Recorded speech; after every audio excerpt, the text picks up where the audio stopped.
Hallo meine Lieben, heute war im Adventskalender drin eine Möwe, hat ein bisschen was mit Wasser zu tun, aber diesmal ein bisschen anders bei meinem Gutschein und was ich mir dabei überlegt habe, das seht ihr auch gleich nach dem Intro.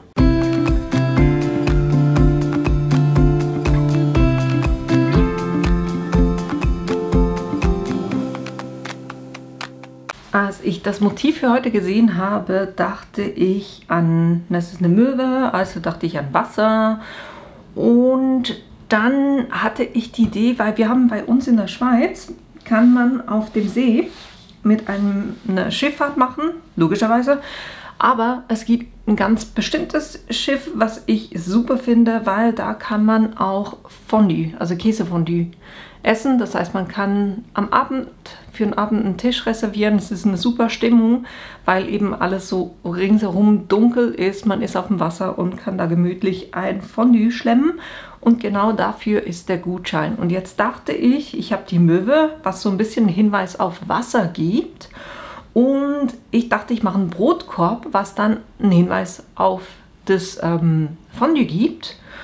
Und man kann den Brotkorb dann halt einfach trotzdem danach auch weiterverwenden. Das heißt, ne, es ist quasi ein sinnvolles Geschenk auch noch dazu, weil man kann zum Beispiel den Brotkorb dann auch noch mit zum Bäcker nehmen. Ne? Dann braucht man keine Verpackung mehr zusätzlich. Also, ne, wie immer man das gestalten will, aber ich dachte, das wäre eine perfekte Idee. Vom Berechnen her, ich will es euch einfach zeigen, wie ihr es selber berechnen könnt in der Größe, wie ihr das haben wollt. Ich habe ganz einfach so eine Schüssel, Teller genommen, wo ich dachte, da passt für mich die Größe, die ich haben möchte, und habe das auf den Stoff gelegt und einfach ringsherum quasi eine Markierung gemacht. Und dann habe ich zwei Bleistifte zusammen gemacht. Und das ist dann quasi bei mir jetzt gerade so die Distanz dann von Nähfüßchenbreite und bin dann einfach mit dem auch nochmal ringsherum gefahren. Und so konnte ich wunderbar hier schon mal zwei Kreise ausschneiden. Und die Flieseline habe ich ganz einfach, bin ich ringsherum gefahren und habe das so ausgeschnitten. Na, so habt ihr schon mal die Kreise. Und dann habe ich das zusammengefaltet, quasi geguckt, dass das schön aufeinander liegt und habe mir vom inneren Kreis den Durchmesser angeguckt. Das heißt, von dem Ende zu dem Ende. Dann bekommt ihr den Durchmesser vom Kreis. Und dann habe ich mir ganz einfach ein Tool aufgemacht. Also bei mir ist der Durchmesser 24,5 cm. Dann habe ich eine App, ich habe auf Safari kurz einfach nach Umrechner gesucht, um da vom Durchmesser zum Umfang zu kommen. Ich hoffe, ich verwechsle das heute nicht allzu oft. Und der Umfang ist bei mir 76,969, also habe ich gesagt 77. Jetzt mache ich den Korb selber in zwei Stücken. Deshalb habe ich die 77 durch 2 gerechnet, gibt 38,5. Und dann brauche ich aber, um die Teile dann zusammen zu machen, je noch eine Nahtzugabe von 1 cm auf beiden Seiten. So lande ich bei 40,5. So könnt ihr euch das wirklich wunderbar berechnen, wie groß ihr das je nach Kreis, den ihr habt, ihr das braucht. Dann habe ich eben diese 40,5 sind die Länge von den 2 Stücken, die ich brauche für einen Kreis. Und habe gedacht, ich möchte eine Höhe von 16, ich brauche eine Nahtzugabe auf beiden Seiten von 1 cm, also bin ich bei 18. Somit habe ich 8 Stück von 40,5 mal 18. Warum jetzt 8 Stück? Ich brauche 2 für den Außenkreis, ich brauche also 2 fürs Außenfutter, 2 fürs Innenfutter. Und dann habe ich ja, also ich werde den oben mit einer Kordel zusammenziehen und da brauche ich auch nochmal diese 18 cm und das natürlich mit Innen- und Außenstoff und deshalb sind es nicht 4 mal, sondern 8 mal 40,5 mal 18 cm. Flieseline einfach 1 cm ringsherum kleiner, somit habe ich 4 Stück verstärkt, also alle, die am Boden, also den unteren Teil bilden, innen und außen, habe ich auf 38,5 mal 16 cm geschnitten. Das heißt, ich habe jetzt 4 Teile die verstärkt sind, und ich habe eine 300, also eine S320er Flieseline genommen, und ich habe 4 Stück für den oberen Bereich, die nicht verstärkt sind. Und dann brauchen wir noch einen Kordelzug, und dafür habe ich ganz einfach von den 38,5 auf beiden Seiten 1 cm weniger und habe gesagt 36,5 und in der Höhe 8 cm und davon 4 Stück. Ich weiß, wir brauchen nur 2 Seiten, aber was ich gerne mache, ist, ich nähe die gerne zusammen und lege die dann so um. Und dann haben wir hier schön verschlossene Seiten und das kann ich dann wunderbar einnähen. Das heißt, für den Kordelzug 4 Stück, 36,5 mal 8 cm. Die habe ich nicht verstärkt. Ich habe hier einen Stoff, den ich bei Ikea gefunden habe. Ich finde den super, gerade so für dieses nautische Thema, quasi diese Streifen. Und ja, je nachdem, was ihr für einen Stoff nehmt, wenn ihr zum Beispiel mit einem beschichteten Canva arbeitet, dann müsstet ihr den unten sehr wahrscheinlich gar nicht verstärken. Also je nachdem, was für Stoff ihr hier verwendet. So, jetzt starten wir ausnahmsweise nicht mit dem Nähen, sondern wir starten mit dem Motiv, das drauf kommt, weil das geht einfacher, das hier drauf zu bringen, als wenn ich das nachher versuche, wenn das schon genäht ist.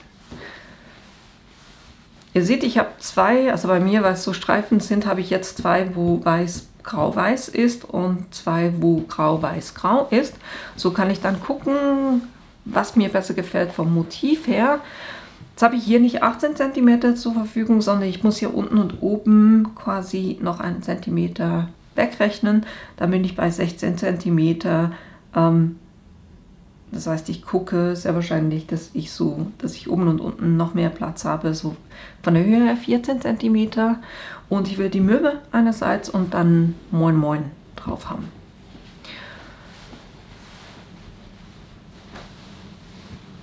Das heißt, wir gehen kurz ans iPad und designen das kurz.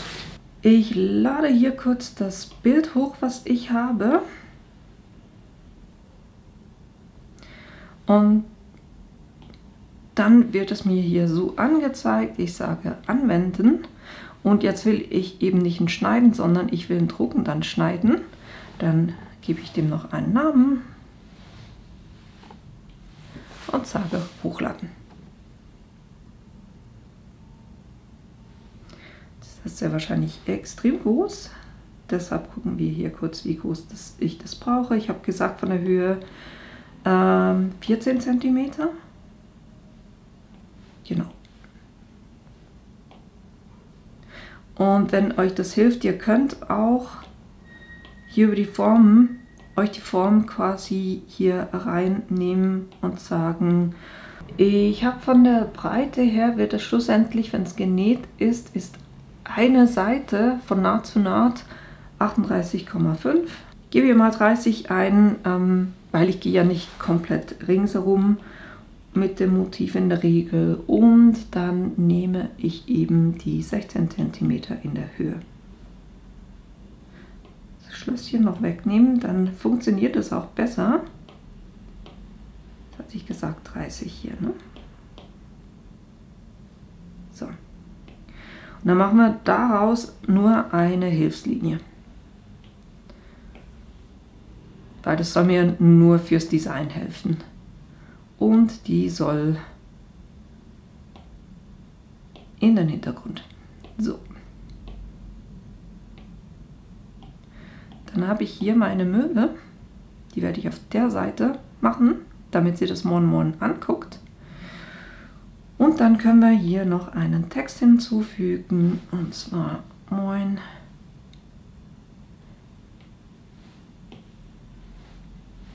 Ein bisschen Größe noch. Achtung, ich hatte das Schlösschen aufgemacht. Das muss wieder zu, sonst verformt sich das Ganze. So, und jetzt gucken wir mal, was wir da so Lustiges haben. Okay, ich glaube, ich habe es gefunden. Ich nehme dieses Lebeau, L-E-B-E-A-U, weil ich habe ja diesen gestreiften Stoff und upsi-dupsi, und Da soll die Schrift schon gut zur Geltung kommen. Und deshalb will ich hier so eine fette Schrift haben.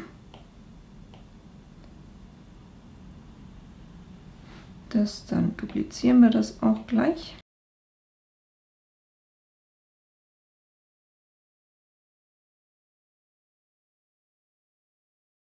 Es passt eigentlich auch, weil hier kommt der Schnabel, das heißt, ich habe hier noch ein bisschen eine größere Distanz und hier kommt dann der Bauch. Von dem her passt das wunderbar. Jetzt brauche ich diesen Streifen hier, brauche ich nicht mehr. Oder diese Box. Die beiden packe ich zusammen, dass ich die wirklich genau so dann da habe. Bin mir gerade mal überlegen, ob ich sie noch ein bisschen größer haben will. Moment, ich markiere kurz alles. Da bin ich jetzt bei einer Länge von 27 cm. Ja, nee, das reicht auf jeden Fall. Von dem her packe ich die beiden zusammen. Verbinden. Dann muss ich das hier spiegeln, weil das werde ich aus einer Flexfolie ausschneiden und hier mache ich ein Drucken und dann Schneiden. Und zwar, es ist ja farbig und ich will es auf Stoff aufbringen, den ich nachher auch waschen kann. Und deshalb nehme ich die Easy Color DTV und werde das da drucken. Jetzt speichere ich das kurz. Und dann gucke ich mir nur kurz meine Einstellungen an.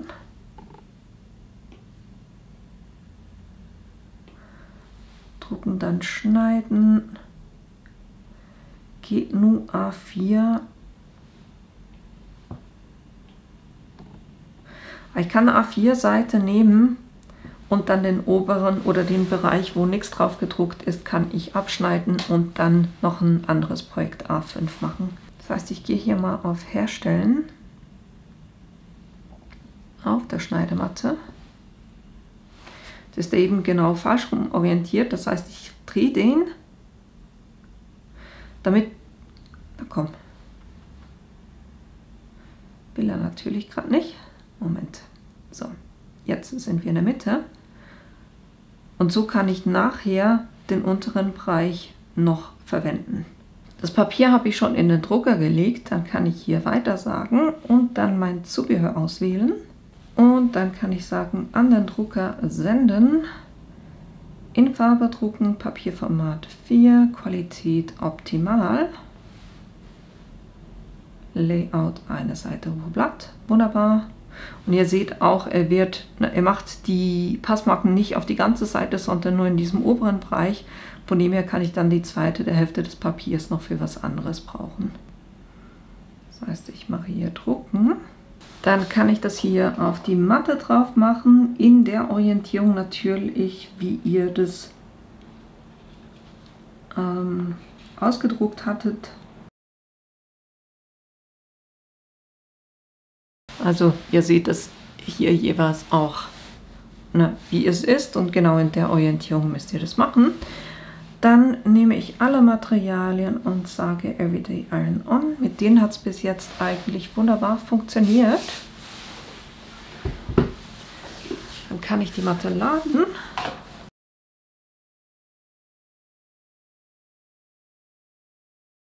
Und dann sagen los.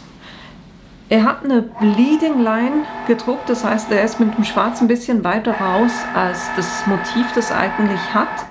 Das macht er ganz einfach, dass jetzt beim Schneiden dann keine weißen Ränder entstehen.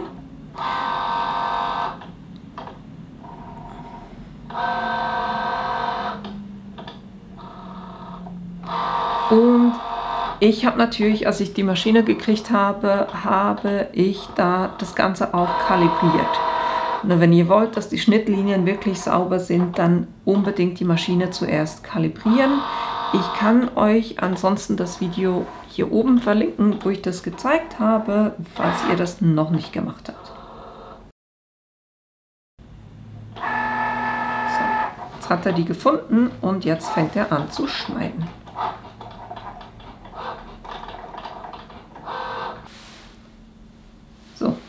Klassiker passiert. Der schneidet so ziemlich alles mittendrin, wo ich es nicht haben will. Super. Das heißt, ich habe das Motiv nicht richtig angepasst. Müssen wir da kurz Schadensbehebung machen? Ich weiß gerade nicht, weil eigentlich ist das Motiv geebnet. Ich möchte eigentlich nur, dass es ringsherum schneidet. Wisst ihr was, dann mache ich jetzt hier einfach eine Kontur. Ja, jetzt sehe ich es. Der hat ganz viele so kleine Teile. Alle ausblenden. Ich will nur das ringsherum. Fertig. So, das heißt, ich muss das nochmal drucken und ich mache es jetzt einfach so, dass ich das so in den Drucker reingebe, damit es in dem Bereich das ausdruckt. Und ihr müsst immer, ihr seht eigentlich den Unterschied auf das weiße drucken und nicht auf das, was so ein bisschen dunkler ist. Das heißt, ich mache das hier nochmal.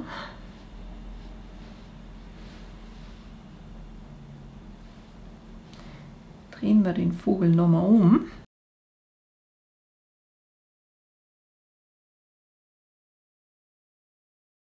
So, weiter. Dann kann ich sagen, an Drucker senden und dann hier auch wieder Qualität optimal. So, dann habe ich den jetzt ein zweites Mal. Der untere ist nicht verloren. Ich kann immer noch ein Fussy Cutting machen, weil ich habe ziemlich schnell abgebrochen. Das sollte trotzdem noch gehen, dass ich das irgendwie verpressen kann. Aber ich wollte es euch zeigen, wie es eigentlich richtig funktioniert. Das heißt, hier nehme ich nochmal das Everyday Iron-On. Jetzt eben in der Orientierung, wo ich den jetzt gedruckt habe.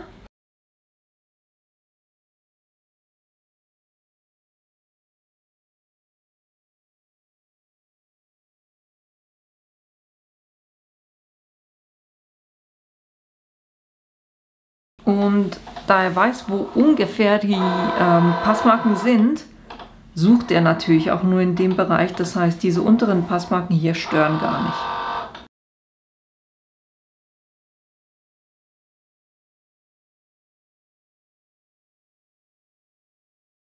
nicht. So, das war jetzt auch die Geschwindigkeit, die ich erwartet hatte.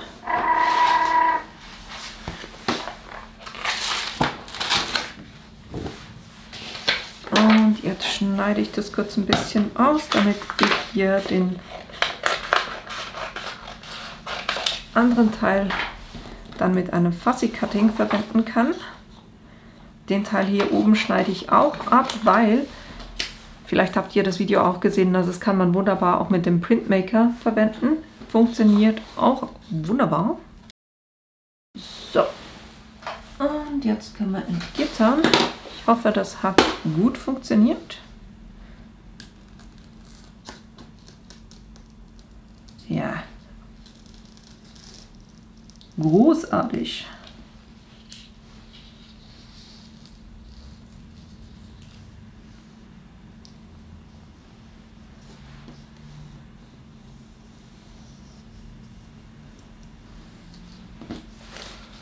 Füße hätte man auch schneiden können. Sieht jetzt ein bisschen komisch aus, ne? Ich versuche das kurz mit einer Feinschnittlinge das manuell auszuschneiden, weil es sieht komisch aus. Und der Rest hat wunderbar mit dem schwarzen Rand geschnitten und zwischen den Beinen habe ich jetzt das Bleeding quasi. Das heißt, den hätte ich eigentlich stehen lassen können.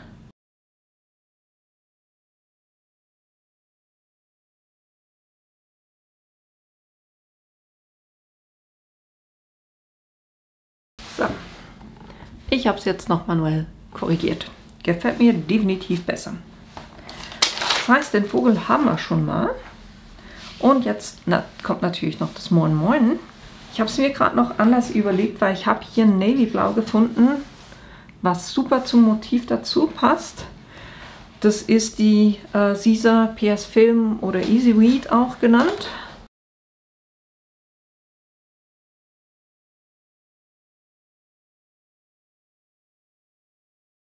Das Schöne an solchen Sprüchen, die gehen es sehr schnell.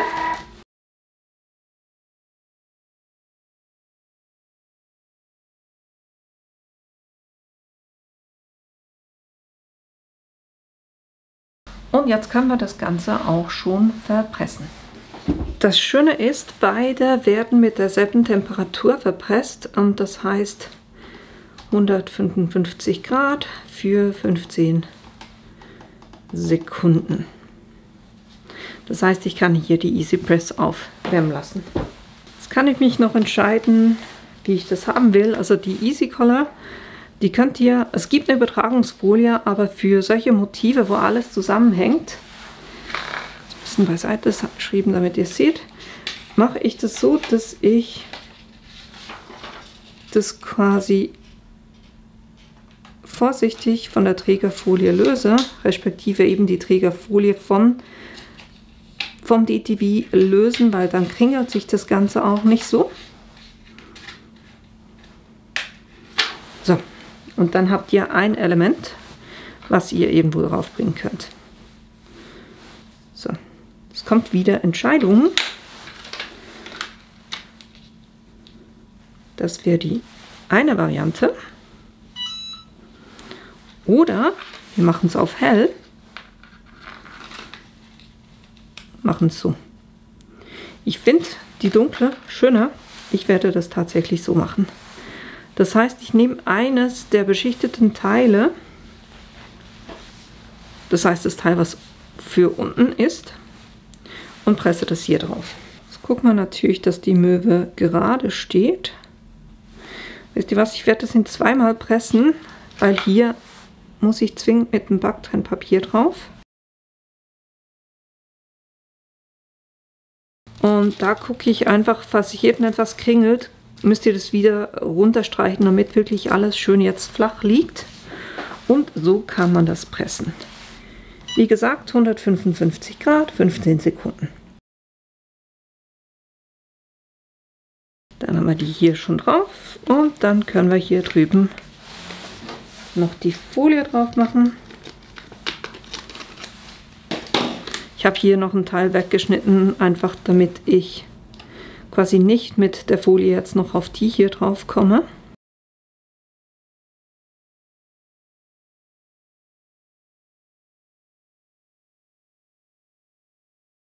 Mal gucken, ob das funktioniert hat. Wunderbar. Und ihr könnt da auch drauf gucken, wenn ihr die Struktur von eurem Stoff in der Folie drinne seht. Wenn ihr das so ein bisschen gegen das Licht wendet, dann wisst ihr eigentlich auch, dass es gut verpresst ist. Und ich finde, das passt doch wunderbar zusammen. Das hier ist ganz einfach eigentlich eine Folie, auch eine Flexfolie. Ist jetzt natürlich nicht Flex, weil mein Stoff nicht Flex ist, aber es ist eine normale Flexfolie, auf die man eben drucken kann. Und das finde ich cool, weil man da eben auch farbige Sachen machen kann.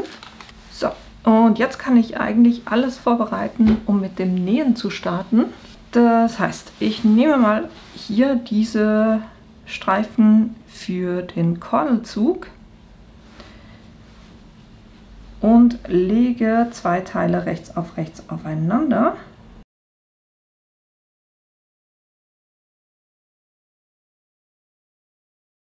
Und da könnt ihr auf der Seite ganz einfach mit 1 cm Nahtzugabe hier entlang nähen. Anfang und Ende verriegeln.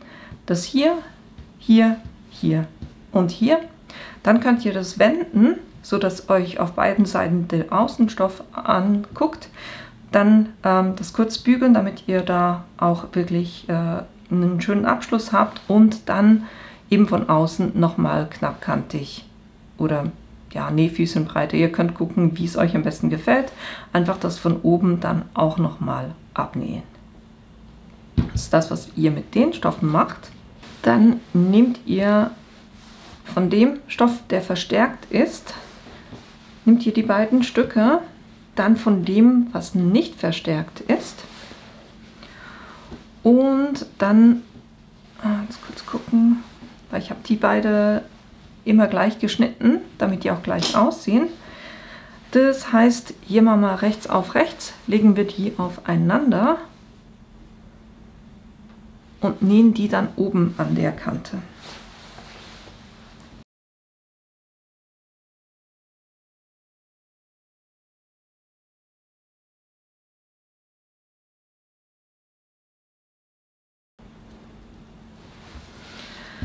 Das heißt, ich habe jetzt immer einen Stoff, der nicht verstärkt ist, einen Stoff, der verstärkt ist. Und die näht ihr alle nur auf einer Seite. Das heißt, ihr fangt oben an, verriegelt, näht alles runter, verriegelt unten wieder und das mit 1 cm Nahtzugabe und das eben mit allen 4 Stück. Und dann könnt ihr auch gleich das öffnen und die Kanten schön umbügeln. Ich nähe da jetzt im Moment noch nicht nochmal drüber, weil das mache ich dann am Schluss. Ich will versuchen dann am Schluss die beiden, also den Innen- und Außenteil vom Korb quasi miteinander zu vernähen. Deshalb nähe ich hier von der Außenkante nicht nochmal drüber, sondern nur eben hier innen drin. Und genau das mache ich jetzt alles.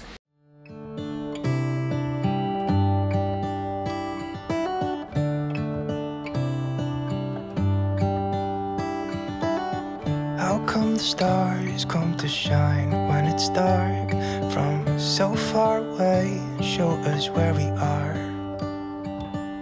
What makes the sun go to sleep every night and what's it dreaming of? I wonder.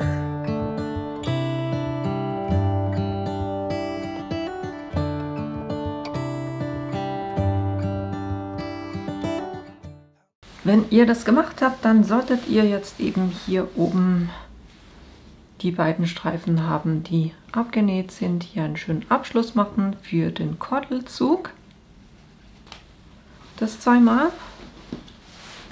Und dann eben die 4 Teile, wo jeweils der verstärkte Stoff unten ist. Ich habe die Nahtzugabe auch nach unten gelegt, weil wir wollen, dass das hier der starke Teil ist und hier oben wir dann den Sack quasi zusammenziehen können. Und ich finde, das sieht so cool aus, hier mit dem Motiv. Das wird richtig, richtig cool, wenn ich jetzt nicht noch irgendwas falsch mache. So, jetzt habe ich eben, wie gesagt, mit meinen Streifen muss ich natürlich gucken, dass wieder dieselben beieinander liegen. Und deshalb nehme ich das hier und lege die rechts aufeinander. Und hier gucke ich drauf, dass ich hier wirklich einen schönen Übergang habe, dass das hier wirklich genau passend drauf liegt. Und zwar auf beiden Seiten.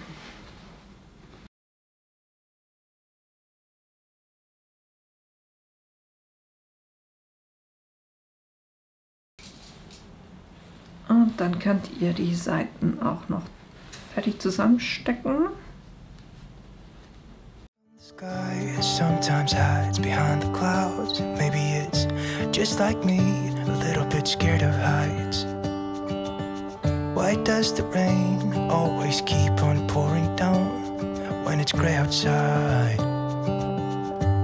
It really makes me wonder.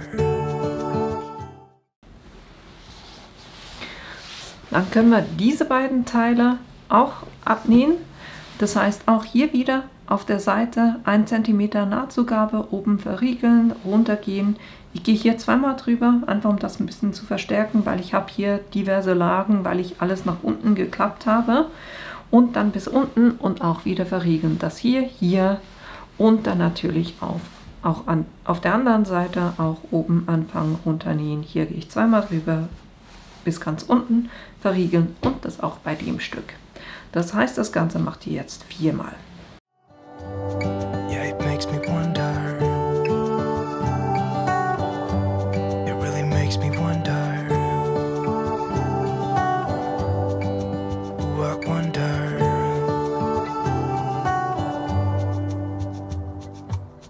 How come the trees get undressed when it's cold?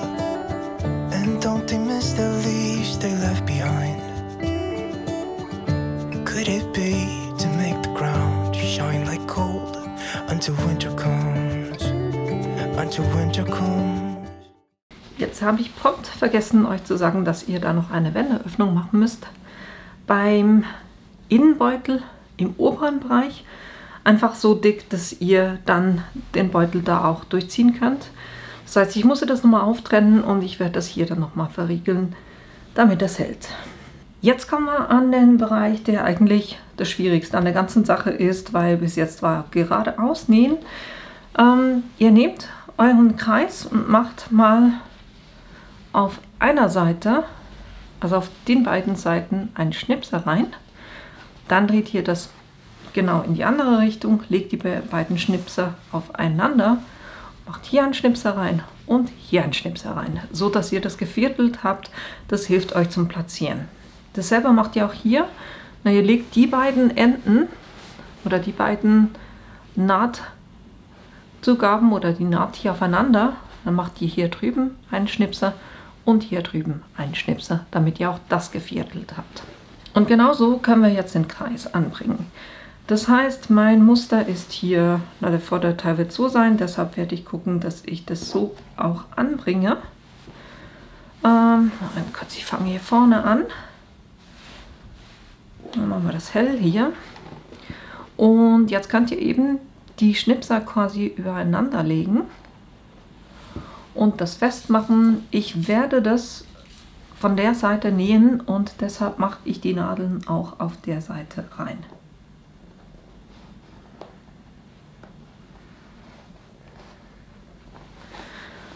Dann geht ihr auf die gegenüberliegende Seite.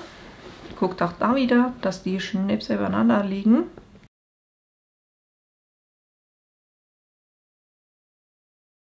Dann hier auf der Seite auch wieder der Schnipser quasi mit der Nahtzugabe aufeinander. Die mache ich auseinander. Und auf der gegenüberliegenden Seite auch dasselbe. Und jetzt könnt ihr den Rest quasi einfach schön auch noch hier entlang feststecken. Until winter comes, it really makes me wonder. Yeah, it makes me wonder.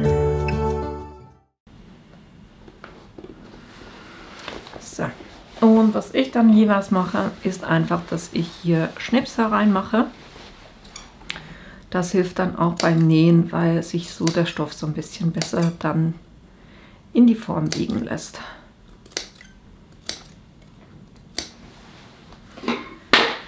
So.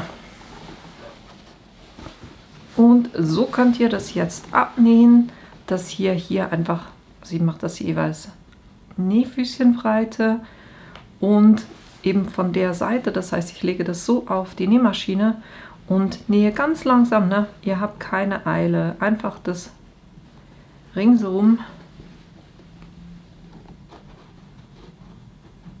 abnähen und das natürlich beim Innen- und beim Außenbeutel. It really makes me wonder. Oh, I wonder.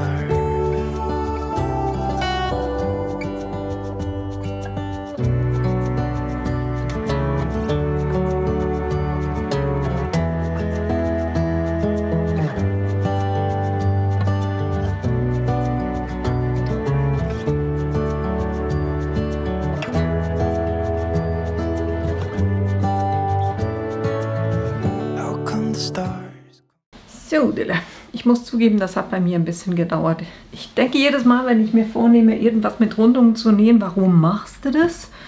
Weil ich bin nicht gut darin. Definitiv nicht. So, aber ich habe es geschafft. Und jetzt kann man den Außenbeutel nehmen und den einmal wenden. Eins kann ich definitiv sagen, der hat eine ordentliche Größe. Aber sieht jetzt schon mega cool aus. Ne? Mit dem Design drauf. Und man muss sich ja vorstellen, das ist ja der untere Bereich, wo was reinkommt. Oben ziehen wir das Ganze ja dann zusammen. Und jetzt der Innenbeutel, den habe ich nicht gewendet. Und da kommt der Außenbeutel rein, so dass sich jetzt die schöne, also die rechte Seite, also rechts auf rechts, aufeinander liegt.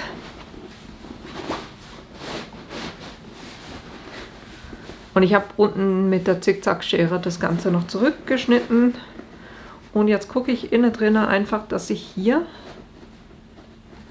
die Nähte treffen. Auf der Seite auch. Und jetzt gucken wir hier auf der Seite, respektive, ich muss hier kurz noch Schnipsel reinmachen. Habe ich ganz vergessen. Einmal hier.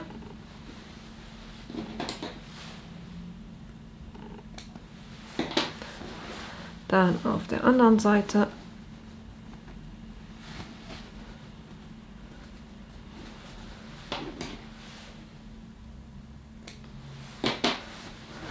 Und dasselbe beim Innenbeutel, weil was jetzt hier noch reinkommt, ist auch hier unser Kordelzug.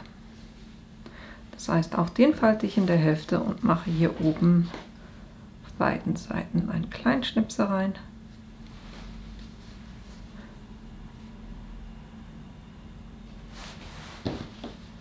Bei beiden Teilen natürlich. So, jetzt machen wir hier die Nahtzugabe aufeinander. Das stecke ich mir kurz fest. Selber auf der anderen Seite.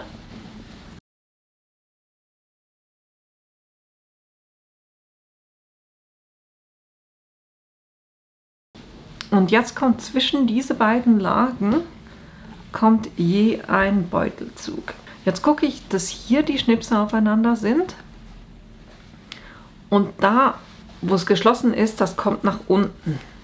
Dann lege ich das auf diesen Schnipsel hier drauf, plus vom Innenbeutel den Schnipsel. Genauso mache ich das fest. Und dann könnt ihr den Rest verteilen.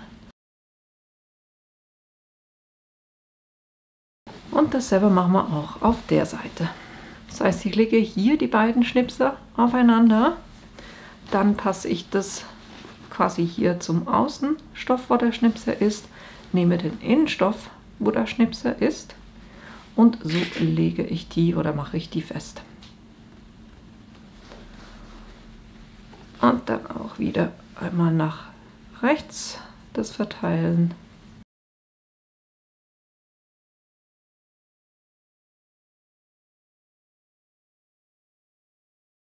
Und einmal nach links. Es sind jetzt schon einige Lagen an Stoff, aber dadurch, dass der hier oben nicht verstärkt ist, geht das trotzdem zum Nähen. Und so nähe ich das jetzt einmal mit 1 cm Nahtzugabe einmal rings herum.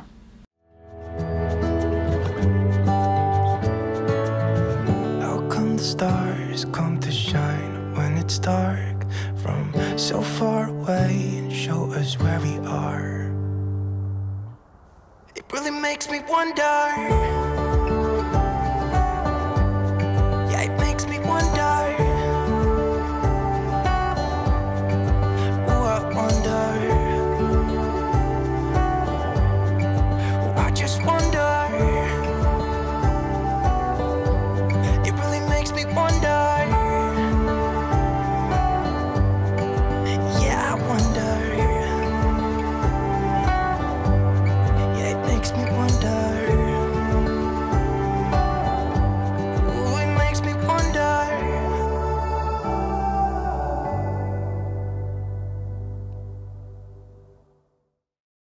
So, und jetzt kommt der schöne Moment, wo wir das über die Bänderöffnung wenden können.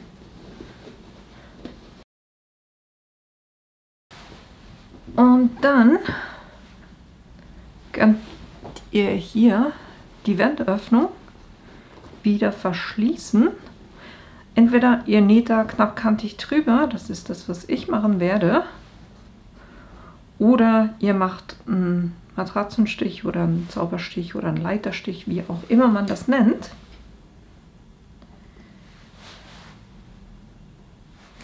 Ich nähe das tatsächlich kurz.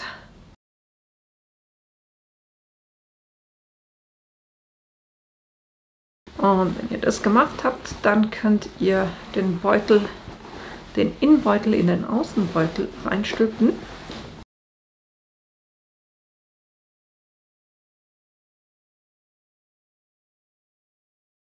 Und dann könnt ihr hier den Rand schön ausarbeiten. Bei denen nähen wir nochmal ab. Einfach damit wir hier einen schönen Abschluss bekommen.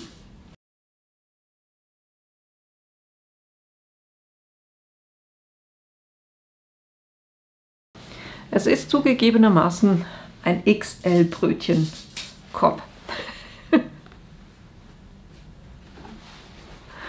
Scheint, als hätte ich Hunger gehabt, als ich das berechnet habe. Und was ich dann auch gleich mache, ist hier diese Naht. Da spüre ich ja, wo innen drinne der Beutel aufhört und wo hier draußen der Beutel aufhört.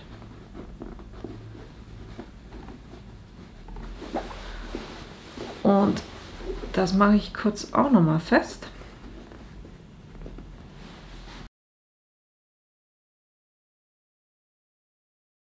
Weil so nähe ich hier auch noch mal entlang, weil hier hört ja unser verstärkter Stoff auf und der obere Teil wird ja dann mit der Kordel, zieht ja quasi den Sack hier zusammen.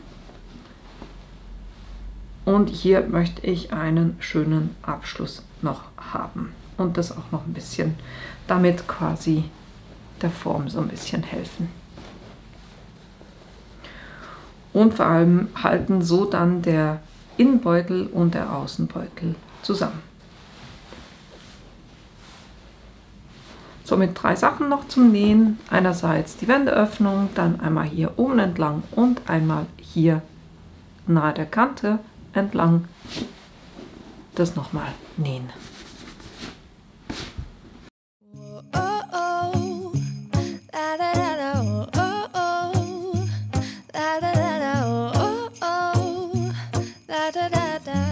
Making our Christmas memories. I've been working so much lately, I can barely find the time to sleep. Yeah, I spend my time running around, keeping people pleased. But this is my favorite holiday. It's a chance to start over new, 'cause I missed you so I'm letting go of everything but you. These are the good times with you. Baby, this year it's just gonna be you. Ich habe es mir noch ein bisschen anders überlegt. Ich habe es nur oben abgenäht, hier unten nicht. Ich habe ein bisschen Angst, dass ich jetzt das Ganze noch kaputt mache, aber naja. So, und jetzt können wir hier oben noch die Kordel durchziehen. Hang by the fire and chill. Isn't this how it's supposed to be? Making our Christmas memories. Oh, and I've been longing to hold you close. Forget about it.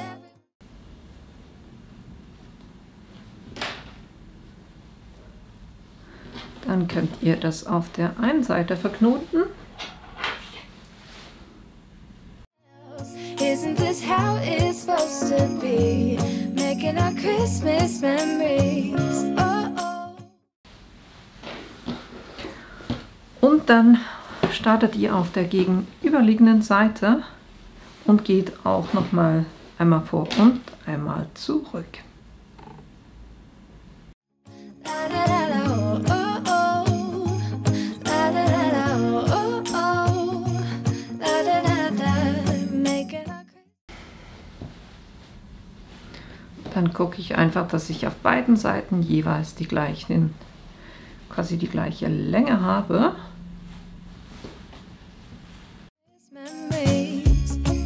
I've been wrapping presents for you.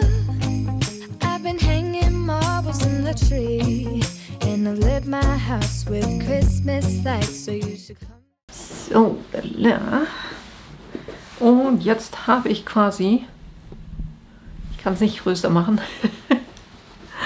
einen Korb, wo ich oben das zusammenziehen kann. Und Dann haben wir hier einen Riesenkorb, wo man was reinmachen kann. Entweder XXL-Familie oder man verwendet das als Strandtasche. Ihr seht, meine Berechnungen gehen auch nicht immer auf. Aber ich habe euch ja gezeigt, ne, wie ihr abhängig davon, was ihr als Basis nehmt, wie ihr das dann berechnen könnt. Also könnt ihr da gut was nehmen, was kleiner ist als 24,5 cm.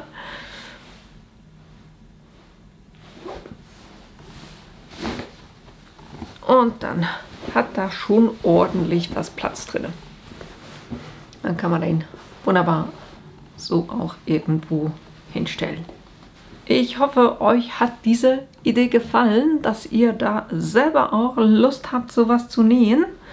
Und eben, ich finde die Kombi hier mit der EasyColor DTV, wo man eben mit einem ganz normalen Inkjet-Drucker, Tintenstrahldrucker, was ausdrucken kann, das dann ausplotten kann und dann das zum Beispiel mit Flexfolie kombinieren, finde ich wirklich eine coole Sache.